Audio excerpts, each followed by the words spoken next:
How do you handle rejection with women? What mindset do you have, or how would you handle it in the scenario? I stalk them. Yeah, that makes sense. It was fucked up is that's some guy's actual answer. How do I honestly, fuck, dude, I don't even know how to like. Should we paint a scenario? No, I just don't know how to say it in a deeper way, but it's like, I just don't take it personally. I've worked so hard. But what did you do to get to that place? Like where you don't take it personally? Is there a mindset that you go to, or the self-talk that you do?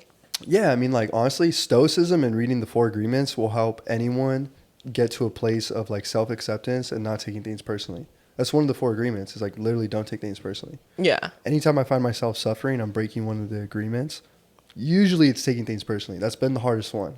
But because it's human nature. We especially when it's someone that you care about or someone you're interested in. I think rejection hurts more when obviously there's more history. But we're not talking about that. We're talking about just kind of like approaching a girl. Say honestly, you just approached her. I'm just like, and she was like, sorry, I have a boyfriend. I'm like, damn, that's cool. Well, you don't want a man friend? You know what I'm saying? No, I'll just be like, that's cool. Like, yeah, cool. Like, have a good time. Because there's been times where, like, say a girl's out with a group of her girlfriends and you go up and you go to talk to her and she's like, sorry, we're actually just having a girls' night tonight. We just want to catch up. Mm-hmm. What do you think that means? I mean, it depends, because if I honestly heard that, I wouldn't stop there. I'd be like, well, I know you guys started as a girls' night, but this might be a friend's night. And like, I got friends over there. You guys got friends here. Who knows? Maybe one of us is your future ex-boo. You know what I'm saying? Maybe one of us is going to give you the time of your night. The night of your night. I would stumble on my words like that. The time of your life. Time of your life. I like that though. And just like fuck around. And then maybe like that no turns into a maybe, or it's like there's a chance for banter. But if it's like if I feel it in their tone, like they got bass in their tone, I'm like, no. Okay, bet. Like, that's cool. Have a good night. Yeah. Be like, you just missed out on a great person. But it's a good mindset to have, is that you're not just saying like, oh, her first thing is like a rejection. Mm-hmm. Instead, just being like, oh, let me play with her a little bit and see if we could switch this around. Because a lot of guys are like, oh, okay, sorry to bother you. And like, they don't realize that is a rejection at the end of the day. Because if she came out with her friends to a bar or like wherever, they're out in public, they probably want to talk to other people. They're like, they could do that at home, or they could go somewhere more private. Like, they wanted to meet people. That's why they're out. That's why sometimes you see those group of girls like with other guys later. Mm-hmm. Like, other guys are talking to them. So that's why I like that you said you wouldn't just like back down at that first. It depends. Yeah. Yeah. It depends. How she says it. Yeah. Like, if there's room for like banter, I would just say anything to just like keep it going. I'll just be like, I'll just look at her and be like, wow, you're going to reject me the first time I talk to you? Man, wait until we tell our future kids this.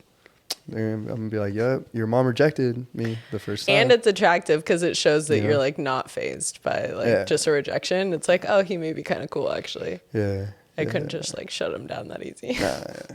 But you could tell, like, at least I can tell, because I've been rejected before. What? Been rejected.